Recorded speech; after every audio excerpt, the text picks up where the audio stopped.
issues here in Wyoming and elsewhere. And so I'm delighted tonight to have Judy Shepard with us, Antonio Serrano, and Pastor Steve Latham. And I'll introduce them as they speak. And I want to start this evening with Judy Shepard.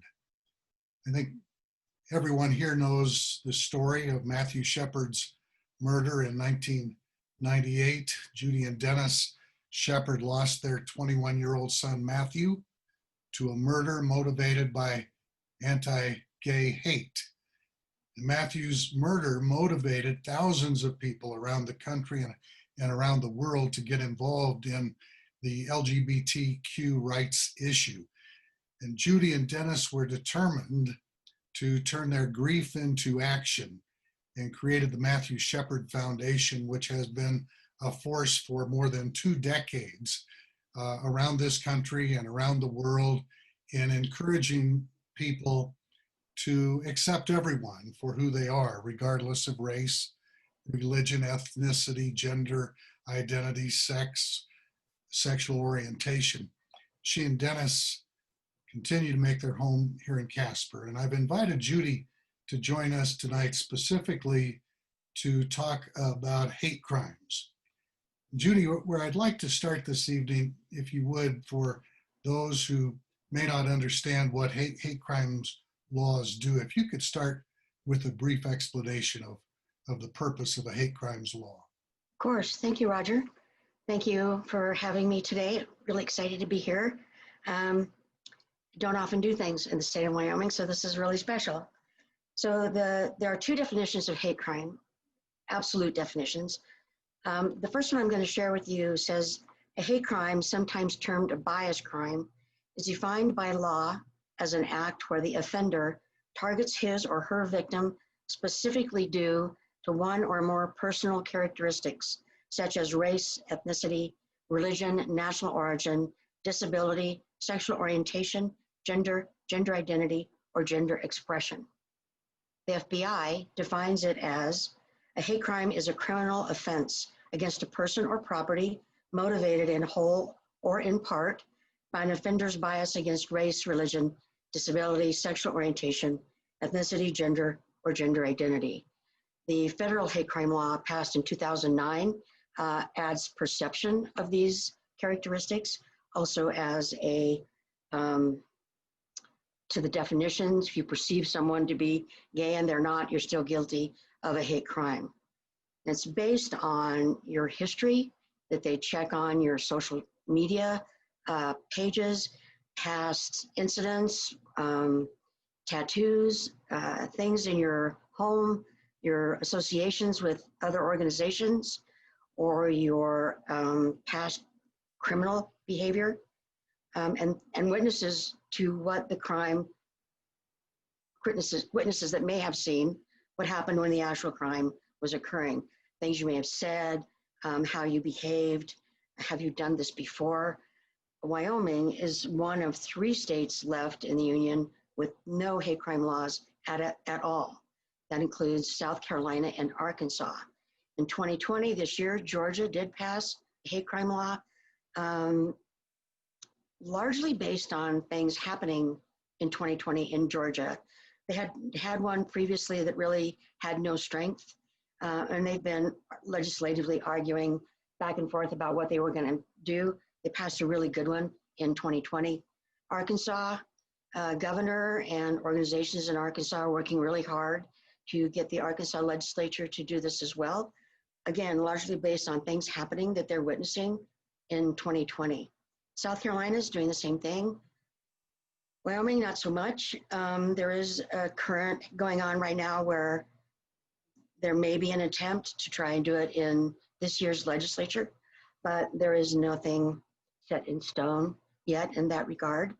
As a comparison, 47 states all cover race, religion, and ethnicity. 34 states add disability. 34 states add sexual orientation. These don't necessarily cross over either. 30 have gender. 22 have trans or transgender identity. 14 based on age. 6, political affiliation. Thought that was really interesting. And 3 for homelessness. But they don't necessarily, coincide either. It's a very patchwork quilt of state laws.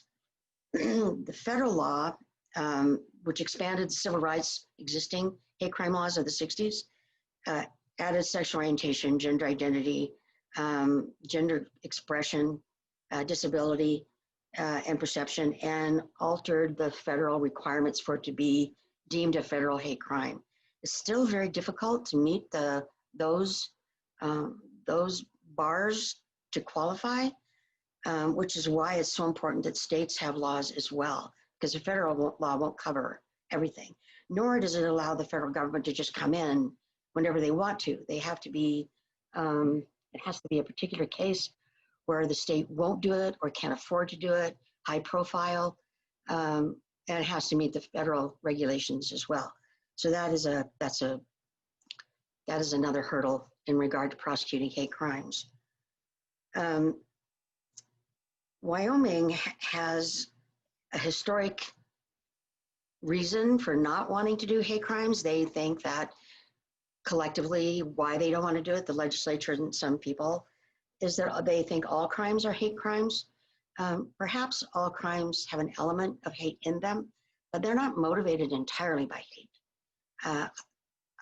I don't really know that. I don't know that every crime has an element of hate, but I do know that hate crimes are a separate class of crime than a regular crime. You don't just go after somebody just because you have a particular bias or extreme hatred of this particular characteristic, this particular way this person is, the way they look, the way they worship, who they love. These things all play into what would constitute a hate crime, something that would separate them from what you think you are. And you have some reason to think that it's within your power to act on that. Okay, whatever, that's just not the way I was brought up. People are people.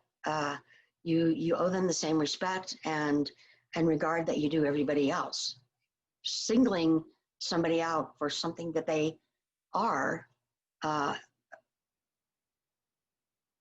isn't, and it's not even something that they've chosen to be, it's something that they are. Perhaps religion is the only one that is a choice, but your religion is who you are. It defines you, I think, in my opinion. Hate crimes happen in Wyoming. We don't really hear about them because there's no recourse for prosecution or arrest in Wyoming, specifically for a hate crime. Property vandalism would just become vandalism. Harming someone would become assault, or in Matt's case, murder. Past Wyoming legislatures have felt that that was enough. It really isn't. It isn't enough. There has to be some way where we say, this is not who we are. This is not who we want to be. You're not allowed to be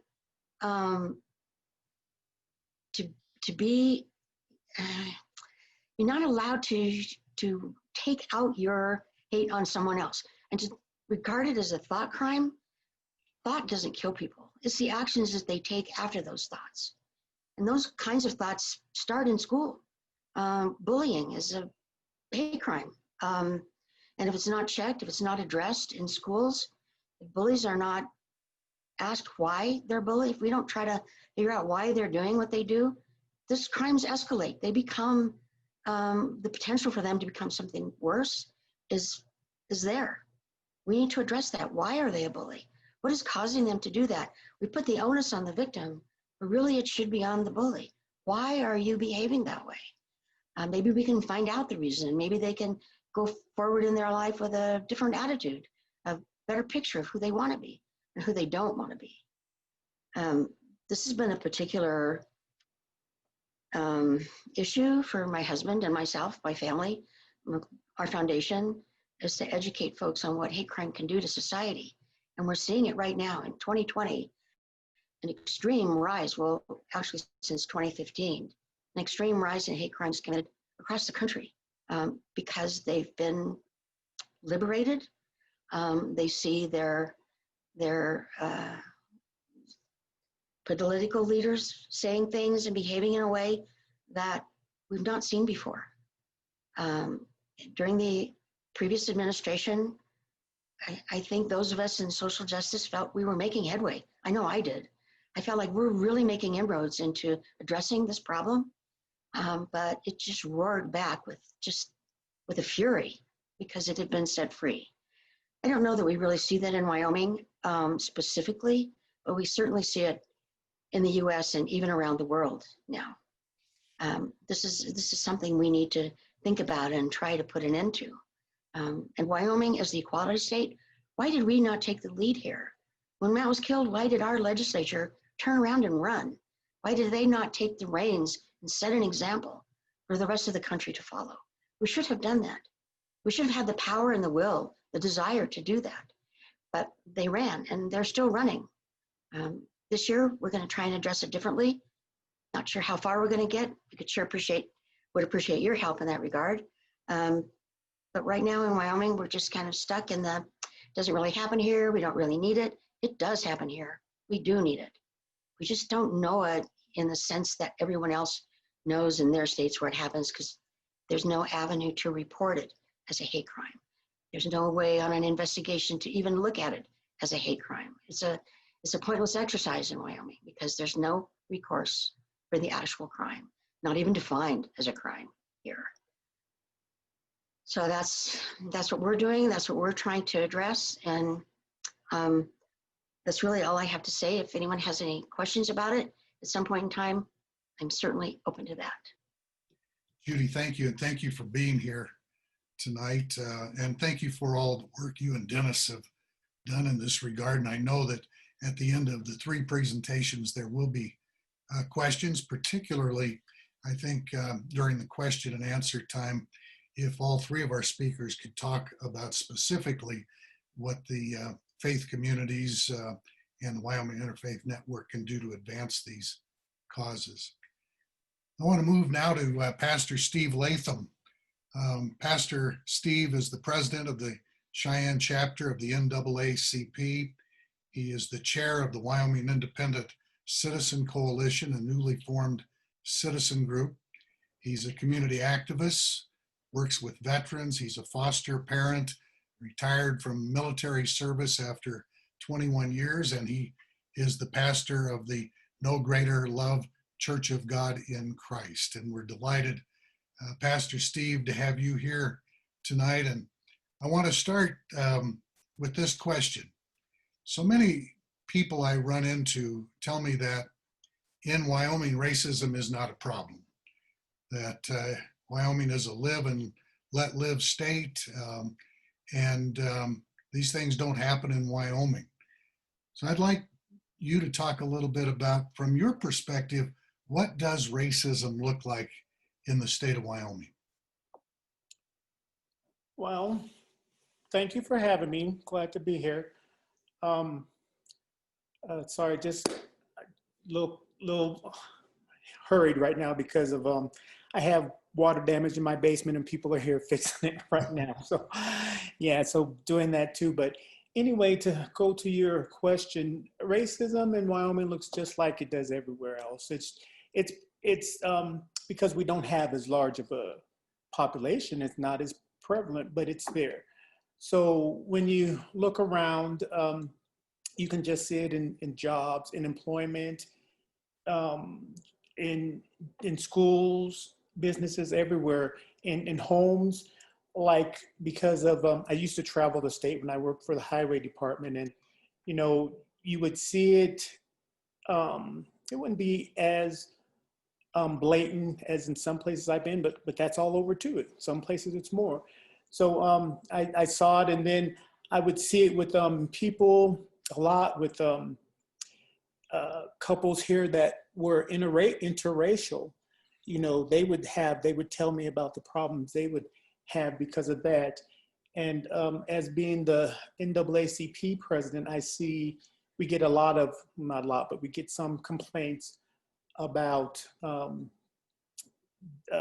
people of color just complain to us about things that happen, dead carcasses being thrown on cars and in yards, and people, writing epitaphs on their buildings or fences or houses or whatever it be. But racism, it exists here in Wyoming. It's alive and well. Well, tell me, and the folks who are listening here tonight, what would you like to see from faith communities in terms of addressing race issues in our state? Well, the first thing I would really like to see people of faith do is to get involved. We can't be passive. We can't just sit in our chairs and think it's all going to pass or somebody else is going to do it. We, as people of faith, I believe, need to be leading the charge. We need to be out there in the forefront, letting everyone know that this is not acceptable. This is not right. We should be doing this. So getting involved is paramount. We need to join organizations. We need to protest. We need to do whatever it is that we need to do to let people know that we have faith. We don't think this is right, and I hope we all don't think it's right, because racism for anyone is not right. And then I think the second thing that I would say that goes right along with that is we need to be involved in our government system. We need to vote. We need to make sure we have people that are in office that understand, that don't think that this is something that isn't for real. This is a real issue. This is something that is systemic. It runs throughout every aspect of the United States, in government and religion and schools and in marriage and housing and education, just everything. It's in there. So we need to get people in there in our government who understand that it is something that is for real and that will make a difference. So voting is very important. One of the things that we need to do, because again, we have to have people in there who may not know, but they had some kind of empathy or sympathy towards the situation, and if they've never experienced it, still would believe that it's happening just because they've never done it or have never experienced it. Will believe that people in this country are experiencing this. So we need to get involved and vote. And again, one of the things, because we are people of faith, we absolutely need to pray. We need to pray for intercession, for the Lord to move, how he can, and to get people again into office, to get people to become awoke to the situation, to get people to want to become activists for change, because it's going to benefit everybody. I believe the sooner we get rid of this, the better we will be as a nation. So those are just, I think, three of the most important things that we need to do right now to combat racism here in the U.S. The writer of the book that is so popular these days, White Fragility, a white woman named D'Angelo, wrote or said in a lecture that I heard her give that the second coming for Christians would be the admission of whites that they have privilege in this country. And she said it's that difficult that the church in Wyoming, where 90+% of those in the pews are white people, need to teach those lessons. But Pastor, I thank you for being with us here tonight, and I know people will have questions for you. And first, we're going to hear from Antonio Serrano. Antonio is the advocacy manager with the American Civil Liberties Union in Wyoming. He joined the ACLU in 2018 as an organizer, played a large role in the successful campaigns to block the building of 2 private immigrant prisons at Evanston, Wyoming. A great advocacy success that I think a lot of us can build on and learn from. And Antonio founded an organization called Juntos, which is a nonprofit organization dedicated to advocating for immigrants. Antonio, so glad you could be with us here tonight. Antonio tiene la gente y Wyoming en su corazón. And he promises, he says, to spend his life working to make sure this state lives up to the name of the equality state. Anthony, welcome. Antonio, welcome tonight. I'd like you maybe to begin to talk about the issues you see confronting immigrants and people of color in this state. Yeah, thank you for having me. I appreciate the, you all including me in this. I can't speak for all people of color and all immigrants, but I can tell you what I've learned as I've been organizing. And I think a major issue people are facing is that communities are under attack. And they're under attack in many different ways. In the immigrant community, ICE is still active in Wyoming. They don't care about COVID. Despite this pandemic, in places like Jackson, ICE is coming out. They're coming into the community, stopping who knows where, and they're detaining people. In the middle of a pandemic, they're still detaining immigrants, which means for undocumented immigrants in Wyoming, you not only have to worry about all the things that everyone else is worrying about, like, is this pandemic going to affect my hours? Is it really safe for my kids to go to school? You also have to worry about things like, is ICE going to be waiting for me outside my home in the morning? Are they going to be showing up to my work today? Am I going to see them at the store? The idea that ICE can take you out of the state, take you away from your family, and throw you in a crowded detention center during all of this is just terrifying. This puts an immense amount of stress and anxiety on families, which is something that honestly nobody needs right now. We've not only seen ICE sweeps continue, but we've seen ICE expansion. In Cheyenne, they expanded to a larger facility that took them from being able to detain an average of one person a week to where they can now detain 20 people a day. And this kind of expansion is alarming, and it means that ICE can leave deep, deep wounds in the community that will never heal. When ICE detains people, it leaves long-lasting trauma on the loved ones that are left behind. We've seen children who are now suffering from nightmares and depression, and parents who are left to try and figure out how they can keep the family going alone, which is not an easy thing to do. And some days it really does feel like immigrant has become almost a bad word in this country. Another issue that has had a spotlight shined on it is police violence and racism in communities of color. We saw the waves of protests following the murder of George Floyd and Breonna Taylor reach Wyoming, and we saw protests jump off all over the state. And something I really hope that people keep in mind when you see these protests, remember that all these protests are not just happening out of solidarity. They're happening, and they continue to happen because, like a lot of places, we have real problems with the way police treat communities of color in Wyoming.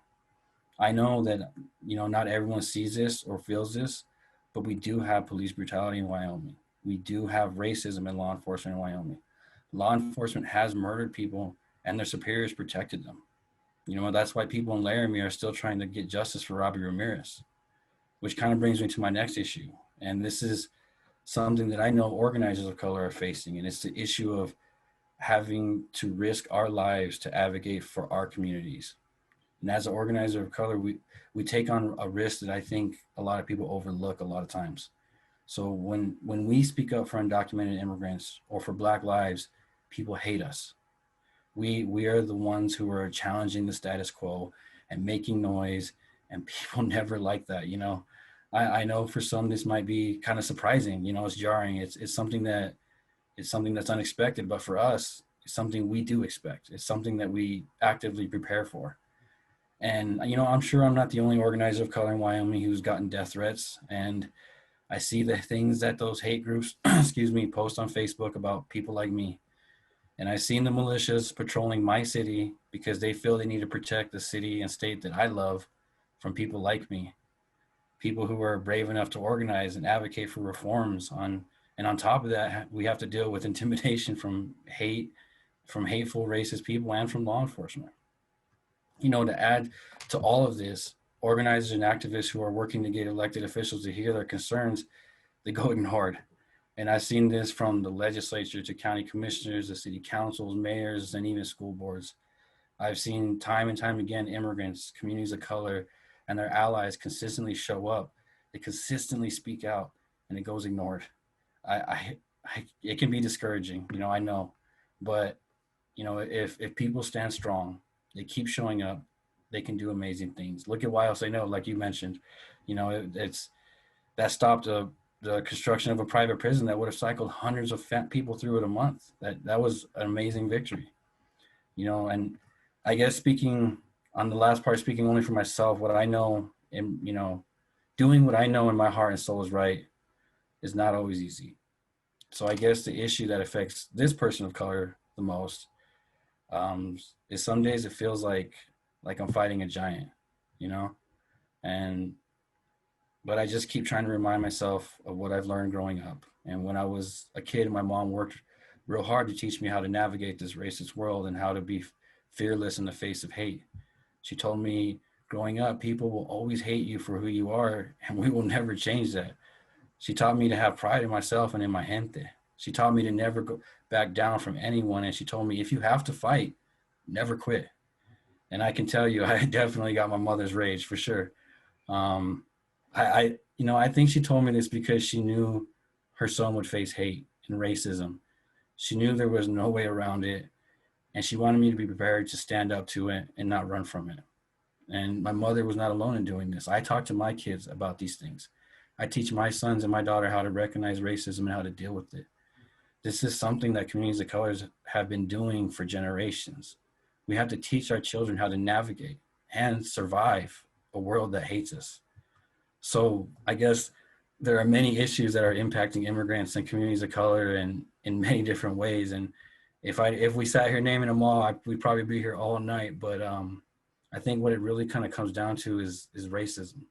A lot of these things are just based and fueled by racism and hate, So, yeah.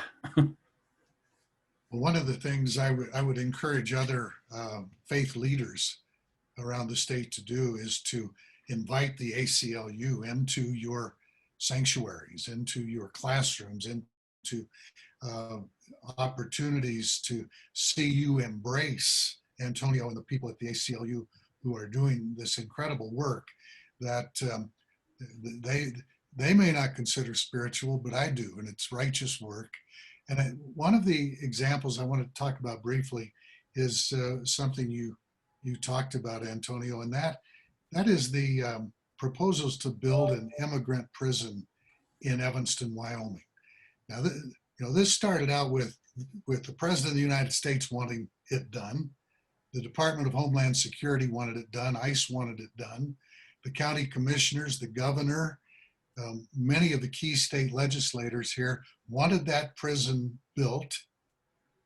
And you organized a grassroots effort that defeated that political cabal. And I think that you probably learned some lessons from that experience that we all need to hear about. Yeah. I guess a big lesson I learned is that even in a place like Wyoming, you can organize for change. It takes a lot of relationship building. It takes a lot of outreach to people who typically aren't involved in leadership and aren't involved in the organizing and aren't involved in the decision making. It takes, involving people kind of like me who kind of got overlooked for a long time, but then somebody gave them a chance, you know what I mean? And it fueled something amazing. I mean, we built a movement here that's still alive. YSNO isn't gone. It's not going away because there's a lot more anti-detention work that needs to happen.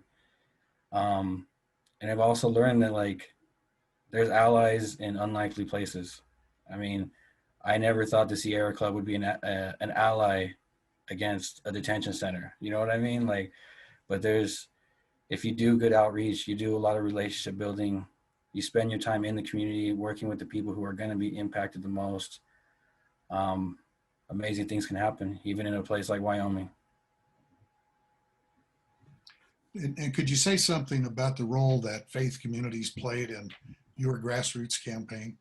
Oh, it was key. I mean, our first campaign meeting ever for While Say No was in at your church in Cheyenne, Rodger. and that's where we first started talking about how we were going to organize against this place. I mean, the faith community has always been someone who opened their doors to us, who gave us a space when we needed to do trainings, we needed to do events, when we needed to just have meetings. Like, you all opened your door to us, and that wasn't just giving us space and welcoming us. It was standing with us. I mean, there were so many faith leaders who signed faith statements, standing in solidarity, saying why they, as members of the faith community in Wyoming, are against this prison.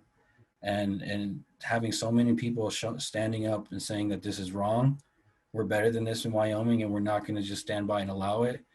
It was a key part to our victory. I mean, we couldn't have done it without the faith community. Well, thank you, Antonio. I know people have questions, and if you would, please type your questions into the chat box. And Jordan, do you want to facilitate that? Yeah, I'm happy to. So I think we got one question so far, and I know there's going to be more coming in. So this is from Dee, and she asks, do you think that education has an important place in this work, such as addressing your own racism or homophobia, etc., as well as the importance of not speaking for groups that you are not personally a part of, rather than listening and learning from them? And that's for any of the panelists. I'll start. In my particular LGBTQ category, absolutely.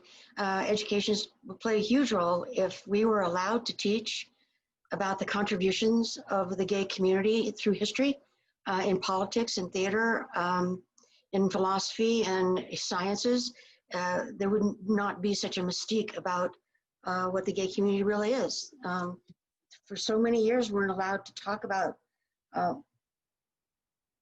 you weren't allowed to be who you were.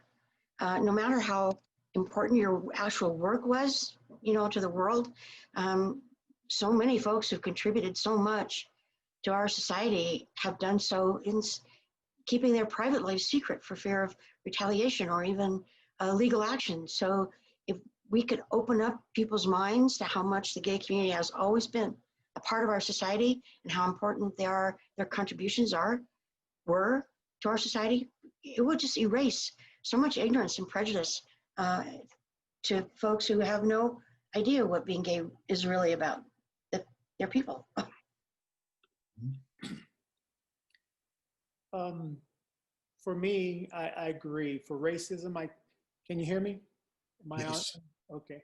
So for me, I'm thinking for racism, education is paramount, because the more you know, the more you know. So with education, it's just like Judy was saying, if you had more education saying what contributions the people of color have done for this nation, more people would see and understand it wasn't just one race, but it was everybody together working to make this nation what it is. We still don't, I was in elementary school, and it wasn't until I went to college that I really saw what contribution people of color, Black people, Hispanic people, Asian people did for this country. I was clear into college, because all they really teach is the basics about Martin Luther King and Rosa Parks, but they don't teach about the other contributions, people who made stop signs, blood transfusions, just how we helped with the railroads, just everything that we've done for this country. So education is very important. When we start telling people about the contribution, it makes it more of a real thing in people's lives. And education is just important about, even when we have experiences, when we relate that one to another, you get more of a gist of what that person has gone through. So I think we just need, not just in schools, but in churches, people teaching in the homes. I know this one lady, she teaches her two boys, her twins. She teaches them of the contributions of Black people. She shows them that it wasn't just white people who settled this country and made it what it is, but she does that outside of school. she is a teacher, but she still does that outside of school. And I believe that that's what we need. We need more education. And I will say that I guess for me, education is the key to change. I mean, if really people understood how this racist and unjust immigration system affects immigrants in every corner of this country, even in Wyoming, I think people would really change things. You know, they would push for change. They would push for these private prisons to be shut down and abolished around the country. They would push for, you know, racist, hateful groups like ICE to be abolished.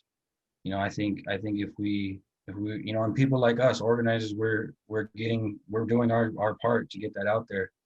But it's just society as a whole isn't really doing that part, you know, and we need help, we need support getting that word out there, getting that education out there. Because we're pushing it hard, but it's not always easy, especially in this world right now in this time, you know.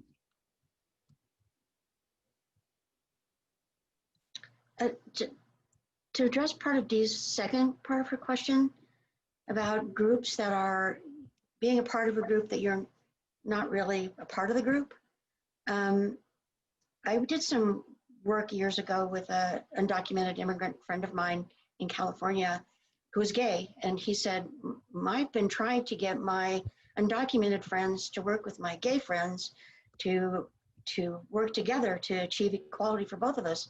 He was like, but there's some of my gay friends who don't approve of undocumented workers and some of my undocumented worker friends who don't approve of the gay community. So now what do I do? How do I get them to work together? Because really in the end, we're all trying to achieve the same thing, which is equality and equity for everybody. But unless we can figure out a way in the world of intersectionalism, however you say that big word, how do we make that work? Because there's just, and frankly, even within the gay community, there is a hierarchy of bias. So, you know, we're kind of stuck in this, we're even stuck within our own communities of trying to understand how are we going to work together to make this happen? Can we count on the world of faith to do that? Well, in my experience, not really. In my experience, the gay community was faith groups much against us as there were for us. So, you know, this is a conundrum.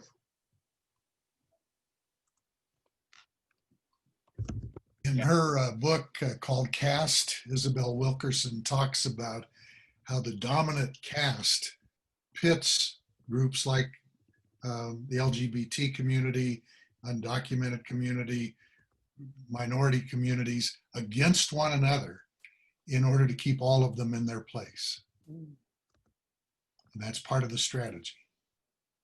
That's unfortunate. And yeah, and it's I'm glad you mentioned, Judy, this idea of intersectionalism. It's so important that all of us work together. And you know, in faith communities, we have to begin by setting aside our prejudices and working for justice. So thank you for mentioning that. Jordan, are there other questions? We don't. Dee posted a New Yorker article on the history of white privilege in housing. So thanks for that. But yeah, we still need some people to toss in some questions for these panelists here. Sally Sato mentioned that everyone should write to the school board and tell them we should be teaching our children about the contributions of everyone to this country. And I know that the Wyoming Interfaith Network, I'll just say as an aside, we were part of a movement for the Indian Education for All Act that was passed through the legislature a few years back that basically mandated social studies teachers educate about indigenous cultures in Wyoming. And so that was a very big win that addressed that. But there's certainly, as a former social studies teacher myself that taught in high school for a few years, textbooks are lacking, and there's a lot of responsibility on the teacher themselves to teach that content. So I think if that pressure comes from the outside, that could definitely help. I think Pastor Steve has some experience working with the school board in Cheyenne. And if I'm correct about that, Pastor, would you talk about the idea of working with school boards and whether that's an area where some gains could be made in addressing these issues? Certainly. I do think we need to work with the school boards when it comes to educating people, because we're educating our children, and the sooner they learn, I think the better, because you won't have all this hatred or this not knowing in your head. Working with the school board, I think we've made some strides, but we still need to do more. But here in Cheyenne, I think they're willing to listen and work with us, and they're telling us things that we need to do that we can tell them that they can do to make changes. Like in curriculum, they have a curriculum review every year.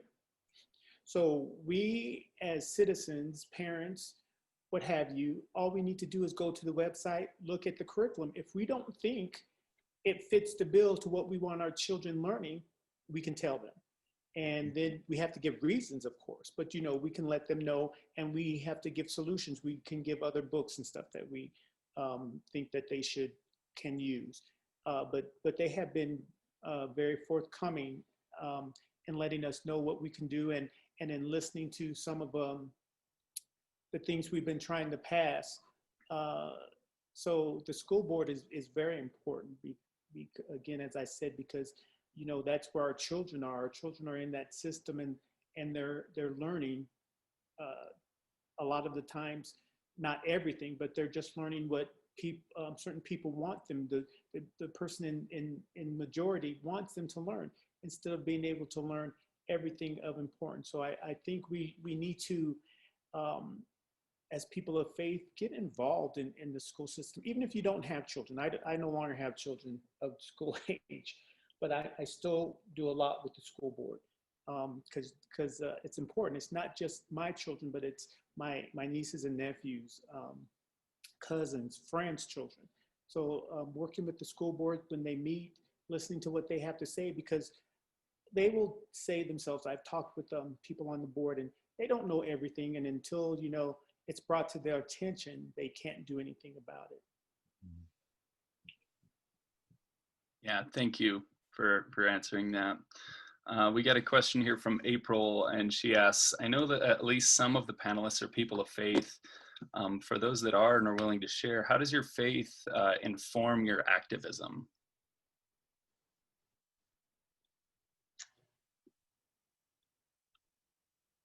Is that to us? Yeah, for any panelist that wants to take that on. So for me, my activism is definitely led by my faith and what I believe, because when I read the word, we're all equal. He made us all the same out of his image. So when I see injustice, I feel as a person of faith, we need to be out there talking about it. That's why I lead the charge, because it is my faith. I believe I have a duty to go forth and do things to try to change things when I see it's wrong.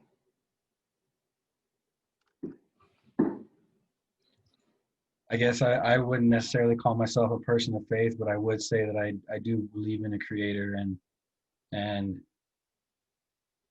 I would hope that, like, I guess growing up, I was taught do what's good, do what's right, care about the people around you, recognize the suffering around you, and do something about it. And I hope that somebody's looking down on me and smiling on that, I guess. Sure. I wouldn't really consider myself a person of faith either. My family, I was not brought up in a household where that was a predominant thing. But the one thing that we did always live by, that was part of my upbringing and also my children, was the golden rule, which, I just feel like that's part of every religion. There's some form of treat others as you would have them treat you. And for me, that's just been the guiding light for everything. So it's much as Antonio said and Stephen said, it's how you treat others as human beings. And I don't really know, for me, I don't really have to be a person of so-called faith, a so-called person of faith to believe that. Yeah, thank you for sharing. Cynthia has a question here, and she says, what other needs, so this seems like this is addressed to you, Antonio. So what other needs do immigrants have right now in Wyoming? Do they know their rights? Before I moved to Oregon, I saw a lot of Spanish language posters in restaurants to educate people with their rights regarding ICE, for example. So maybe you can speak to kind of some of the work that you've done surrounding that. Yeah, I guess right now, in the time of COVID, immigrants are going through the same problems that a lot of us are. You know, where they're losing hours, they're losing jobs, but the problem is they don't have access to some of the help and benefit that a lot of people do. You know, so it makes it especially tough on you know, on them right now. So groups like Juntos, they're doing fundraisers, they're selling T-shirts to raise money for COVID relief. So if someone wants to buy a T-shirt and donate some money for that, that's something that people can do to help. You know, and yeah, we're making it a mission to reach out to as many immigrants and get them know your rights info, because that is how ICE is preying on these communities. That's how law enforcement is preying on these communities. They know that people generally don't know their rights, and that's not just unique to immigrants. Everyday people don't know their rights. They don't know how to handle an interaction with law enforcement. They don't know how to handle if they come to their door, you know. So, you know, we have a lot of know your rights info on the ACLU Wyoming website where people can print it. We're providing that information in Spanish. So yeah, that is a mission, is getting know your rights info to people. And getting information out in businesses is important too. I know the Rapid Response Network is doing that. And people unfamiliar with the Rapid Response Network, it's a statewide network of volunteers who will take calls 24/7, and they'll respond to ICE activity and ICE raids throughout the state. We have over 100 volunteers and 9 leaders spread out. So those folks are trying to get the word out that there are resources, there are people here who exist who are ready to help and support the immigrant community. You just got to reach out to us. So yeah, it's still a lot of work. It's never going to end, I don't think, not for a long, long time. And we're just going to keep trying to do it, you know. All right, thanks. Yeah, and I think we have time for probably a few more questions, so make sure to get those into the chat. I got one more here for you. How would this from Chessie, and she asks, how should we address police excessive use of force? I'm going to jump in on this one if no one else minds. I say head on. You name it, you call it out, you call out the officer doing it, you hold their superior officer accountable, and you keep showing up. You hold their bosses accountable, show up to city council meetings. You do the work that a lot of organizers are doing right now, is you make sure that you don't allow them to sweep it under the rug, because that's what they try to do with Robbie Ramirez. And people like ACOP, people like the Laramie Human Rights Network are not letting that happen. And that's what you have to do, is you have to reach out to community groups who are working on these issues and who are on the front lines fighting, and just join the battle. Absolutely. I want to say the same thing. It's being out there, not letting them know that we will no longer take this anymore. We're not going to stand for the brutality that's going on. We're going to be a voice for the community. We're going to be a voice for people of color. We're going to let police know. And I do want to just say, I don't believe everybody in law enforcement is bad, but for the ones that are, we need to be out there with our phones, our video phones and cameras, what have you, out there letting people know this is going on. This is something that we need to address. This is something we need to have stopped now. We will no longer take this. And one thing I do want to say, just to add this in, and I believe the movement of the young people is really bringing that out now. For some reason, you know, we've been having the Black Lives Matter movements and people of color matter and everything like that for a while now. But right now, I think it's just something in the air that is moving this more along. When we see George Floyd being killed, and it's happened to several people before him, but now it just seems that we have young people involved in it, it just seems like it's going to move. And Antonio said it might take a long time. I don't think it will right now if we continue to push, because we can't stop now. Now is we're at the peak. So we have to stay there and we have to keep going and we have to keep pushing. We can't, it's hard and it's tiring. Antonio did say that. It gets difficult at times, but now is not the time to rest. We have to keep pushing it and letting them know we won't take it anymore. Yeah, thank you. Well, Rodger, should we keep asking a couple more questions? I know we're running close to our time. Well, we have time maybe for one more. Okay. Yeah, so let's see. I'm actually going to direct a question towards Judy here. So we've talked about these, it's been brought up a couple of times, these issues related to protest against police brutality around the state in response to the murders of so many Black and brown people from around the country over several years. But it seems to be since May that these have really ramped up, and we've seen consistent protesting all around the country. Do you think that those movements can be channeled, or have they helped in your cause for advancing hate crime legislation around the country? Do you see a connection between those two, or am I just making something up? No, I see it. I hear it from my people, my friends who are, well, who may be African American and gay, women, transgender women of color, which are a particularly targeted class of folks right now. I do see change, and I see people becoming more aware of not just how hateful, well, maybe hateful isn't the right word, abusive law enforcement can be sometimes, but also the public in general.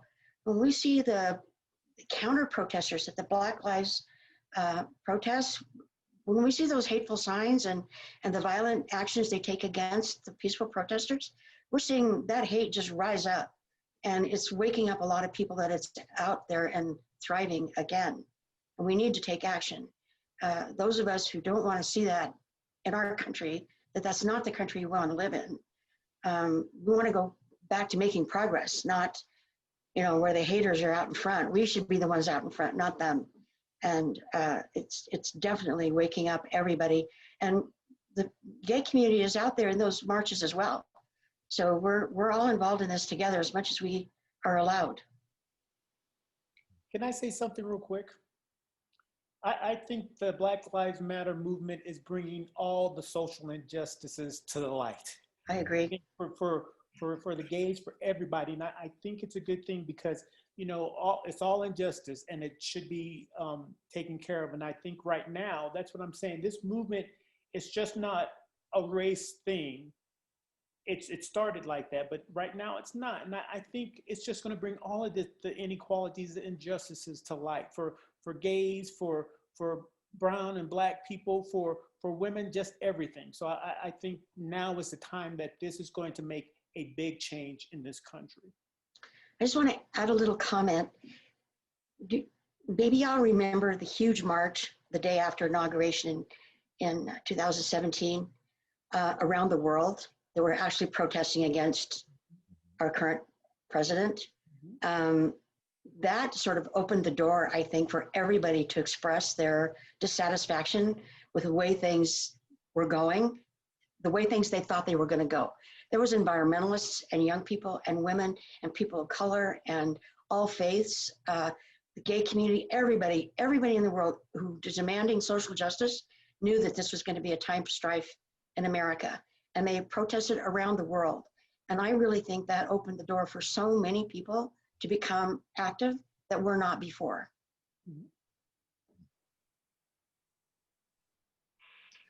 Well, I want to thank the panelists. Judy, thank you for joining us, and Antonio and Pastor Steve Latham, thanks for taking time to be here and offer your words of